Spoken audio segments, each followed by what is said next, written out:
ინგლისის დროშის ქვეშ მცურა მშრალ ტვირთბზიძე მყოფი 4 ქართველი მეზღვაური დახმარებას ითხოვს. მეზღვაურები უკვე 3 თვეზე მეტია თურქეთის ქალაქ ისკენდერუნთან დაყადაღებულ გემზე იმყოფებიან. გემზე მყოფი ერთ-ერთი მეზღვაურის თქმით, მათ ამოეწურათ საკვების მარაგი, ხვალ კი უწყლოდაც დარჩებიან. ეკიპაჟის წევრები გემის დატოვებამდე გარანტიების მიღებას ელოდებიან.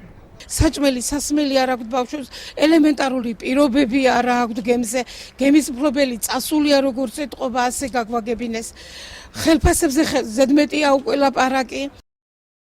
საჭმელი საერთოდ გათავდა, მაკარონიც გათავდა, წყალი დავშიათ, ბოთლნახევარი არ გაქვს, ველოდებით უნდა მოსულიყო რაღაც ადვოკატი, რომელსაც უნდა წავეყვანოთ, თუმცა ეს ფული დარიცხვის შემდეგ. სასამართლოში და გაფორმდებოდა ხელშეკრულება, რომ გემის გახდისთანავე ჩვენ დაგვირიცხებოდა დანარჩენი თანხა. ჯერჯერობით არავითარი ძრა არ ჩანს. მეზღვაურთა პროფკავშირების ინფორმაციით, აქვა ჰერკულესის მფლობელმა გემი კრიზისის გამო ნავსადგურში მიატოვა. მისივე ცნობით, ITF-ის წარმომადგენლება ეკიპაჟი წყლითა და საკვებით მოამარაგეს. ეკიპაჟის წევრებს უკვე დაუკავშირდნენ კომპანიის აგენტი და ადვოკატი, რომლებიც მათ ერთი თვის ხელფასის გადახდას და მგზავრობის ხარჯების დაფარვას თავაზობენ. დარჩენილი თანხის ანაზღაურებას კი გემის გაყიდვის შემდეგ პირდებიან. წყალით და პროდუქტებით ჩვენი კოლეგებს თურქეთში დაუკავშირდით და მივაწოდეთ ყველაფერი რიგზე. ერთი თვის ხელფასს მისცემენ, გამომგზავრების სახში ფულსაც უხდიან და იქ გააფორმებენ აგენტთან ხელწერილს. პროცესში ჩართულია საზღვაო ტრანსპორტის სააგენტოც. მამუკა ახალაძის ვარაუდით, შესაძლოა მეზღვაურები მოატყუეს, ან ისინი გემზე შუამავლის გარეშე მოხვდნენ. მისივე თქმით, გემს დროშის ტარების უფლება ჩამორთმეული ჰქონდა. მამუკა ახალაძის განცხადებით, ფაქტთან დაკავშირებით ინფორმირებულია საგარეო საქმეთა სამინისტროც.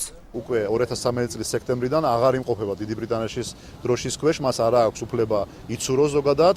სავარაუდოდ საქმე გვაქვს ან თვითნებურ დასაქმებასთან, ან მორიგ უკაცრავად აფიორასთან, როდესაც ქართველ მეზღვაურებს ხშირად არაკეთილსინდისიერი კომპანიები ატყუილებენ. მეზღვაურები რეისში საკრუინგო კომპანია ზურგის ქარის დახმარებით წავიდნენ. კომპანიის წარმომადგენელი ინფორმაციას იმის შესახებ, რომ გემს დროშის ტარების უფლება არ ჰქონდა, არ ადასტურებს. რაულ ფარტენაძის თქმით, მეზღვაურებს კონტრაქტები მოწესრიგებული ჰქონდათ. ასევე თურქეთის მხარე იძლევა იმის გარანტიას, რომ გემის გაყიდვის შემდეგ მეზღვაურები კუთვნილ ხელფასს მიიღებენ.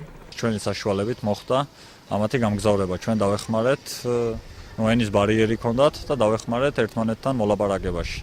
გაემგზავრათ გემზე, გემფლობელი გაიქცა, პრობლემები შეიქმნა და გემის გაყიდვის შემთხვევაში დანარჩენ თანხებს ყველა მეზღვაური აიღებს. ამის გარანტიას აძლევს თურქეთის სახელმწიფო. საზღვაო ტრანსპორტის სააგენტოში ამბობენ, რომ დეტალები თემასთან დაკავშირებით ხვალ დილით გახდება ცნობილი.